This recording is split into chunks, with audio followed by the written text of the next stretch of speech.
ఖమ్మం వరద బాధితులకు మాజీ మంత్రి ఎమ్మెల్యే హరీష్ రావు చేయూత. విజయనగరంలో ట్రాక్టర్ దొంగలు. ఖమ్మం వరద బాధితులకు వివిసి చైర్మన్ రాజేంద్ర ప్రసాద్ ఆహార పానీయాల పంపిణీ. ఎస్ఎన్ సెల్ కంపెనీ బాధిత కుటుంబానికి బొత్స అప్పల నర్సయ్య గారు చేయూత. వనపర్తి జిల్లా పెబ్బేరు మండలంలో సంత స్థలాన్ని అఖిలపక్ష ఐక్యవేదిక అధ్యక్షుడు సతీష్ యాదవ్ సందర్శించారు. ఈ సందర్భంగా ఆయన మాట్లాడుతూ రాజకీయాలకు అతీతంగా అందరూ ముందుకు వచ్చి సంత స్థలాలను కాపాడుకోవాలని విజ్ఞప్తి చేశారు.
సంఘం అధ్యక్షుడు చిన్నారెడ్డి ప్రభుత్వం కల్పించుకొని సెటిల్మెంట్ చేయాలి. ఓన్లీ కూర్చోబెట్టి అంటే సెషన్ కోర్టు నుండి హైకోర్టు పోయింది, హైకోర్టు వరకు పోయినా కాలేదు మనకు. కాబట్టి ఇప్పుడు ఓకే రాజీ ద్వారానే చేస్తే మంచిదని పబ్లిక్ అభిప్రాయం. అదే మనం పబ్లిక్లో పెట్టాలి తప్ప వేరే లేదు. ఇది సంతా మన ఈ పబ్లిక్ కావాలంటే వాళ్ళు ఏం చేస్తారు, వీళ్ళేం చేస్తారు, ఎట్లా చేస్తారు అనేది వాళ్ళ ఇష్టం. అది అంతా పబ్లిక్. ఇప్పుడు ఎన్ని వేల కుటుంబాల్లో దీని మీద జీవిస్తున్నాయంటే వాళ్ళంతా ఎక్కడ పోవాలా, దీని మీద బతుకుతున్నారు. కొన్ని వేల కుటుంబాలు బతుకుతున్నాయి. అవన్నీ ఇప్పుడు మళ్ళా వాళ్ళకి జీవనాధారం మొత్తం అదే వసూలు చేస్తున్నారు, అన్ని చేస్తున్నారు. కాబట్టి వాళ్ళ గవర్నమెంట్ ఇస్తున్నారు. విజయనగరం జిల్లా దత్తి రాజేరు మండలం కొమ్మటిపల్లి గ్రామంలో గురువారం నాడు తెల్లవారుజామున కొమ్మటిపల్లి గ్రామానికి చెందిన ఎలుక రాజు శ్రీనివాసరాజు గెస్ట్ హౌస్ దగ్గర ఉంచిన మహేంద్ర ట్రాక్టర్ ను గుర్తు తెలియని వ్యక్తులు దొంగలించారు. ఈ విషయంపై పెద్దమానాపురం పోలీసులు కేసు నమోదు చేసుకుని దర్యాప్తు చేస్తున్నారు. వనపర్తి జిల్లా మున్సిపల్ కార్యాలయంలో చైర్మన్ పుట్టపాకల మహేష్ అధ్యక్షతన మున్సిపల్ సాధారణ సమావేశం నిర్వహించారు. ఈ సమావేశంలో టీఆర్ఎస్ కౌన్సిలర్లు సమావేశం ప్రారంభమైన కొద్దిసేపటికే ఎజెండా అంశాలు తప్పుల తరగగా రూపొందించారని వ్యతిరేకిస్తూ సమావేశం నుంచి వాకౌట్ చేసి వెళ్లిపోయారు. ఈ సందర్భంగా మహేష్ మాట్లాడుతూ సభలో ప్రవేశపెట్టిన విధంగా అంశాలను ప్రస్తావించి ఎజెండా అంశాలపై చర్చ జరపాలని అన్నారు.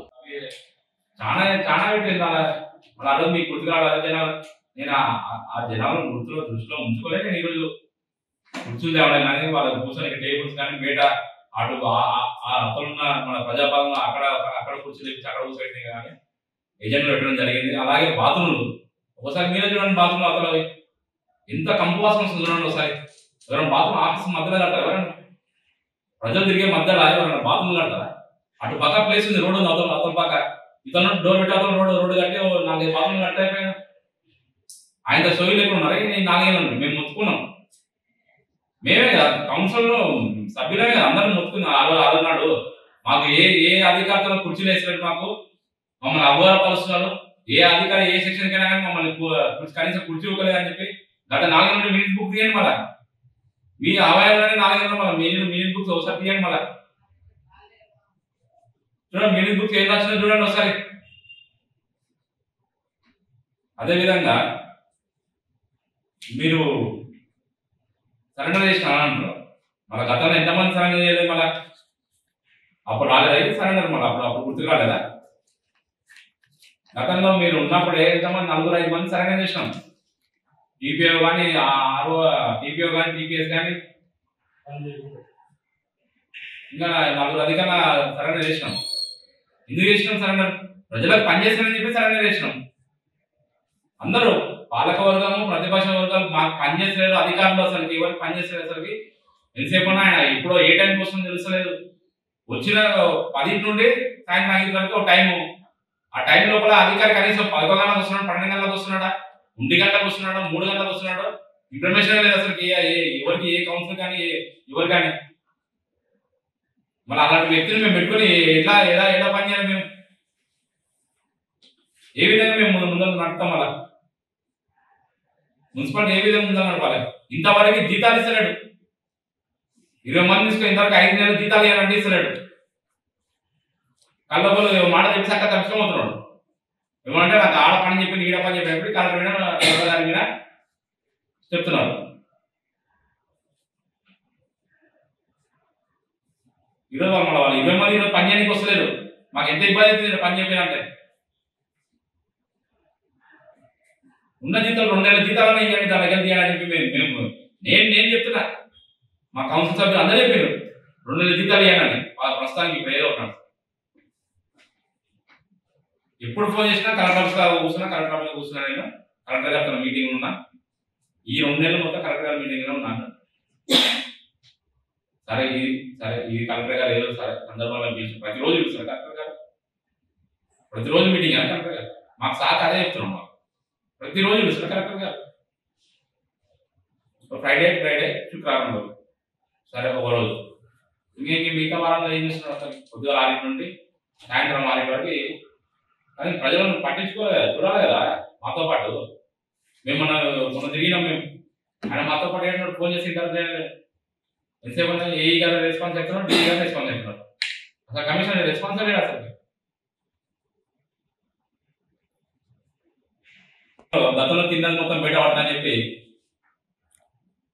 ఎంత తొందరగా వాకడేసి అంత మంచిగా అన్నట్టు. ఎజెండా 25 అంశాలతో అనుకున్న ఎజెండా చదివిన 25 ఎజెండా అయిపోక ముందే అయిపోక ముందుకే లేచి 8వ అంశం 10వ అంశం అని చెప్పి అయిపోక ముందుకే లేచి మేము వాకౌట్ చేస్తున్నాం. అసలుకి ఇది పద్ధతి వాళ్ళ ఖాళీ ఉంటే మళ్ళీ 15 ఫైనాన్స్ గురించి ఏం చేస్తున్నారు? వాళ్ళకి నామ్స్ ప్రకారం చేస్తాం మేము. దాని ఆ లెక్క ప్రకారం చేస్తాం అని చెప్పి అధికారులు చెప్తున్నారు. దాని వేరే తీసుకున్న కానీ ఏం పెట్టడానికి రా సార్. ఎంతసేపు ఉన్నా మనం వాటర్ సెక్షన్ కానీ శానిటేషన్ సెక్షన్ కానీ దీని మాత్రం పడుకోగలదా అని చెప్పి అధికారులు చెప్తున్నారు.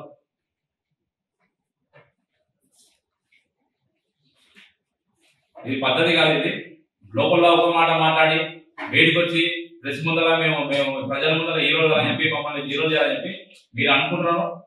అలా అనుకుంటే మీరంతా మీరు గుంతలే పడతారు. మీరంతా మీరే ప్రజలు అన్ని గమనిస్తున్నారు. మన వర్షాలు మళ్ళీ విపత్తు వచ్చాము. మళ్ళీ ఏ కౌన్సిలర్ మన ప్రతిపక్ష ఏ కౌన్సిలర్ తిరిగింది? మళ్ళీ ఏ ఒక్క కౌన్సిలర్ తిరిగిందా? వాళ్ళకి పైకి ఆదేశాలు రాలేదు. వాళ్ళ పార్టీ ఆదేశాలు ఇవ్వలేదు అంటున్నారు. ఎందుకంటే ఆయన లేడు కదా, అమెరికాలో ఉన్నాడు. పైకి ఆదేశాలు రాలేదు కాబట్టి వాళ్ళు మొన్న విపత్తుల ఏ ఒక్క కౌన్సిలర్ వాళ్ళ ఉన్న కౌన్సిలర్ ఏ ఒక్క కౌన్సిలర్ ఏ వాళ్ళలో తిరగలేదు. మేము తిరిగినాం వాళ్ళ వాళ్ళు పోయి ఇక్కడ ఫోన్స్ అక్కడ పోయి చేసి పట్టుకుని పోయి మా కార్యకర్త మా కౌన్సిలర్లు కాంగ్రెస్ కార్యకర్త మా కౌన్సిలర్లు మా కాంగ్రెస్ కౌన్సిలర్ అందరూ మాతో పాటు ఎమ్మెల్యే గారు తిరిగింది. అసలు ఎడతెరుపు వర్షం పడతా వర్షం తట్టుకొని ఆ వర్షంలోనే కాల చెరువు కానీ ఆ 15వ వార్డు కానీ 20వ వార్డు కానీ మన ఈ రామ్నాథ్ కానీ బ్రహ్మంగారి మీద ఇక్కడ సైడ్ ఉన్న మన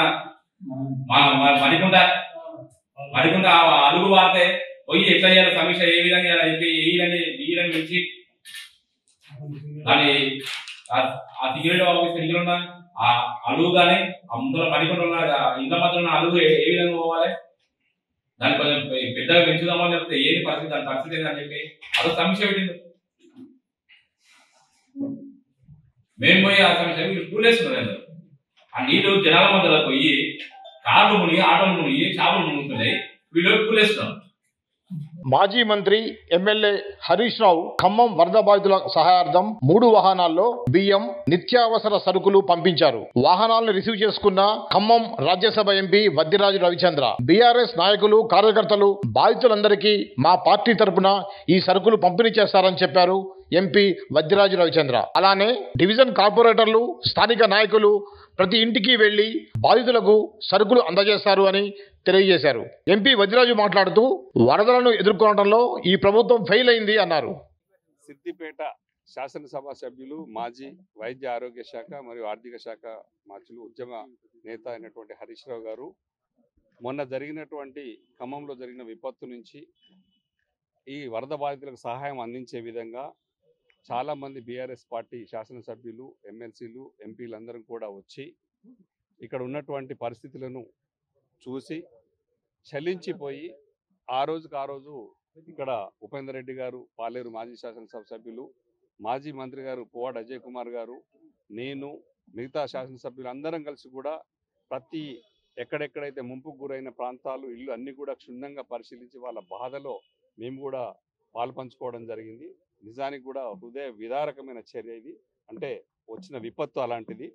దీని నుంచి రాజకీయాలకు ఏమాత్రం రాజకీయం ఆశించకుండా ప్రజలను ఆదుకోవడమే బీఆర్ఎస్ పార్టీ అనంగా పెట్టుకొని, బీఆర్ఎస్ పార్టీ విపత్తులోనైనా ఎక్కడైనా కష్టం ఉంటే అక్కడ కష్టాల్లో షేర్ చేసుకోవాలనే ఉద్దేశంతో కేసీఆర్ గారి ఆదేశాల మేరకు హరీష్ రావు గారి బృందం వచ్చి మొన్న చూసిపోయి వారు చెల్లించి అక్కడి నుంచి మనస్ఫూర్తిగా ఖమ్మంకు అండగా ఉండాలనే దృక్పథంతో ఇప్పటికిప్పుడు ఒక 3 లారీల నిత్యావసర సరుకులు, బియ్యం కానీ, పప్పు ఉప్పులు కానీ, బట్టలు కానీ, తర్వాత చెద్దర్లు, చాలా రకాల ఐటమ్స్ వచ్చున్నాయి.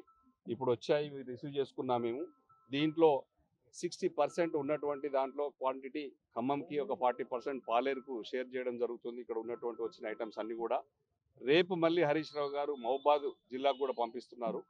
అంటే కేసీఆర్ గారి ఆలోచన ఎక్కడున్నా కూడా ప్రజలను ఆదుకోవాలనే ఆలోచనతోనే హరీష్ రావు గారు కూడా ముందు వచ్చి పనిచేశారు, ఇక్కడ తిరిగిపోయారు. ఇలాంటి పరిస్థితుల్లో కూడా ఖచ్చితంగా బీఆర్ఎస్ పార్టీ ముందుంటుంది, సపోర్ట్ చేస్తుంది, ప్రజలకు అండగా ఉంటుంది. గతంలో జరిగినటువంటి పోయిన సంవత్సరం జరిగిన ప్రాబ్లంలో ఇలాంటి వరదలు వచ్చినప్పుడు కూడా కేసీఆర్ గారు ముందు చూపుతో ఒక 3 రోజులు ముందుగానే హెలికాప్టర్ పెట్టి మంత్రులు, ఎమ్మెల్యేలు అందరు ఇక్కడే ఉండి ఎవరికి చిన్న ఇబ్బంది జరగకుండా చూశారు. ఇలాంటి పరిస్థితుల్లో ప్రభుత్వం ఫెయిల్ అయిందనే ఉద్దేశంతో ఖచ్చితంగా ప్రజలు కూడా తీవ్ర ఆగ్రహంతో ఉన్నారు. వారందరినీ కూడా మేము రిక్వెస్ట్ చేస్తున్నాను, అందరికీ బీఆర్ఎస్ పార్టీ కేసీఆర్ గారు ఆధ్వర్యంలో అందరం అందుబాటులో ఉంటాం. అనునిత్యం మీకోసం ప్రభుత్వం నుంచి అన్ని విధాల సహాయం అందేలా కొట్లాడే బాధ్యత బీఆర్ఎస్ పార్టీ తీసుకుంది. అట్లాగే ముందు ఉంటామని చెప్పేసి మనస్ఫూర్తిగా మీ అందరికీ మంచి జరగాలని చెప్పేసి మనస్ఫూర్తిగా కోరుకుంటూ, అక్కడి నుంచి వచ్చిన సరుకులు, వస్తువులు అన్నీ కూడా రిసీవ్ చేసుకొని ఇక్కడ ఉన్నటువంటి మా కార్పొరేటర్లు కానీ, మాజీ కార్పొరేటర్లు కానీ ప్రతి ఇల్లు తిరిగి డోర్ టు డోర్ తిరిగి సర్వీస్ చేస్తారు, కిట్లు అందజేస్తారు. ఇది విపత్తు సమయం, సంయమనం పాటించాల్సిన సమయం, ప్రతి ఒక్కరూ చేయూతను అందించాల్సిన సమయం. ఈరోజు మా పార్లమెంట్ సభ్యులు బండి పార్థసారథి గారు కూడా తన ₹1 కోటి తన ట్రస్ట్ నుంచి ₹1 కోటి ముఖ్యమంత్రి సహాయ నిధికి కలెక్టర్ గారికి ఇచ్చి వెళ్ళారు. కేసీఆర్ గారి ఆదేశానుసారం మా పార్టీ నుంచి కూడా, బీఆర్ఎస్ పార్టీ నుంచి కూడా ఎమ్మెల్యేలు, ఎంపీలు, ఎమ్మెల్సీలు అందరూ కూడా 1 నెల వేతనాన్ని ముఖ్యమంత్రి సహాయ నిధికి అందించబోతున్నారు. ఇది కేసీఆర్ గారు చెప్పడం జరిగింది. మేము దాన్ని అందరి ముందు మేము చెప్పడం మరొకసారి నిన్న హరీష్ రావు గారు కూడా ప్రకటించారు. మరొకసారి గుర్తు చేస్తున్నాం, మొన్న జరిగిన దాడిలో మేము పెట్టినటువంటి కేసులేమో ఎఫ్ఐఆర్ కాలేదు, కానీ వాళ్ళు ఏదో కేసు పెడితే మాత్రం ఎఫ్ఐఆర్ చేశారు. ఇది పోలీసు వాళ్ళకు మరొకసారి చెప్తున్నాను, ఖచ్చితంగా జరిగిన దాడి హత్యాయత్నంగా పరిగణించి దాని కేసును ఇమీడియట్గా కూడా యాక్షన్ తీసుకోవాలని చెప్పేసి, కేసును రిజిస్టర్ చేయాలని, ఎఫ్ఐఆర్ రిజిస్టర్ చేయాలని చెప్పేసి మనస్ఫూర్తిగా మరొకసారి బీఆర్ఎస్ పార్టీ గట్టిగా కోరుకుంటుంది. ఇది మంచి చర్య కాదు. అందరూ చూశారు, చూడగా రాళ్ళేశారు, దాడి చేశారు. దాన్ని కేసు ఇమీడియట్గా సత్వరంగా ఎఫ్ఐఆర్ రిజిస్ట్రేషన్ చేయాలని సిపి గారికి, పోలీస్ బృందం అందరూ కూడా మరొకసారి నేను చెప్పడం జరుగుతుంది. వివిసి సంస్థల చైర్మన్ రాజేంద్ర ప్రసాద్ ఆదేశాల మేరకు వరద బాధితులకు 4 రోజులుగా ఆహార పానీయాలను పంపిణీ చేస్తున్నారు వివిసి ఉద్యోగులు. ఈ సందర్భంగా వారు మాట్లాడుతూ, సదుద్దేశంతో మా చైర్మన్ వరద బాధితులకు తన వివిసి ట్రస్ట్ తరపున సాయం చేయాలని పిలుపు మేరకు బాధితులకు గత 4 రోజులుగా ఆహార పానీయాలను ఉదయం, సాయంత్రం పంపిణీ చేస్తున్నామని వాళ్ళు తెలిపారు. ఇప్పుడు మరో అడుగు ముందుకు వేసి బాధిత కుటుంబాలకు బియ్యం, పప్పు, నూనె, కారం, చింతపండు, ఉల్లిగడ్డలు, ఇలా 10 రోజులకు సరిపడా నిత్యావసర సరుకులతో పాటుగా మహిళలకు చీరలు, పురుషులకు లుంగీలు, టీషర్ట్లతో పాటు కండువాలు, బెడ్షీట్లు పంపిణీ చేస్తున్నామని తెలిపారు. నా పేరు నాగేశ్వర అండి. నేను బీబీసీలో ఎంప్లాయీని.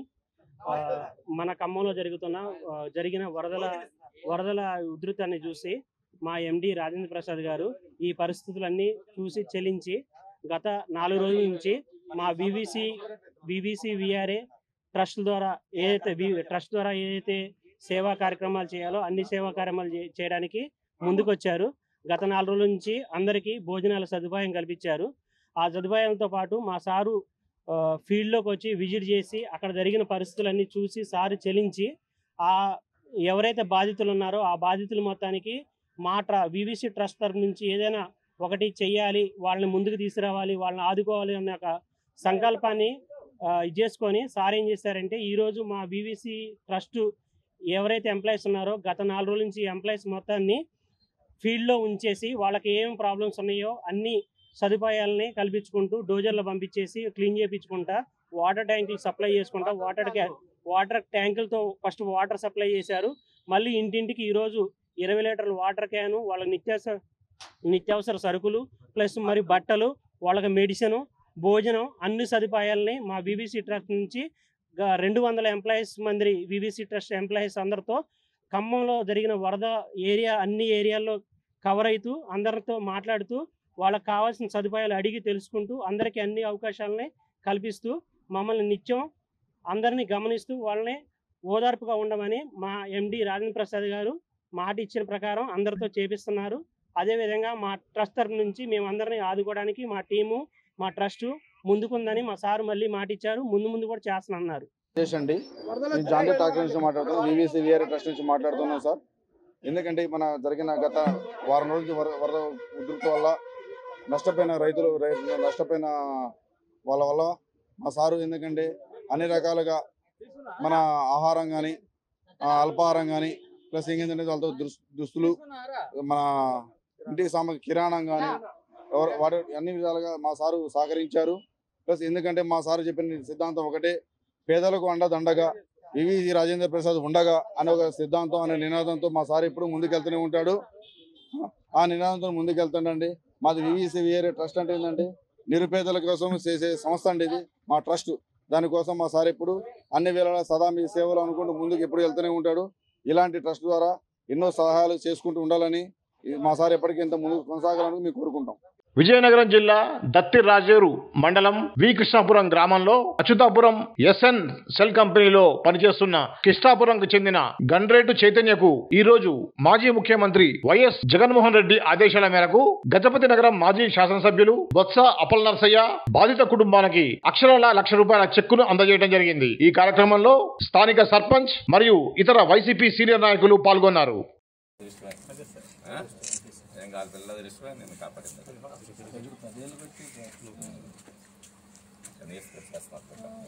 కంపెనీలో 5 years ముందు జగన్ గారిది అట్లా నక్కపల్లి సార్, ముందు అక్కడి నుంచి ఇక్కడికి వచ్చింది. ముందు అక్కడ అపాయింట్మెంట్ అక్కడ హెడ్ రోడ్ వచ్చి Nakkapalli.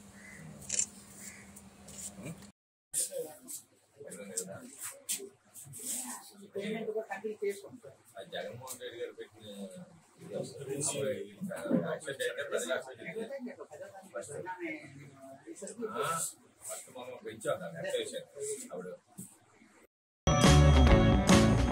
Please like, share and subscribe Sneha TV.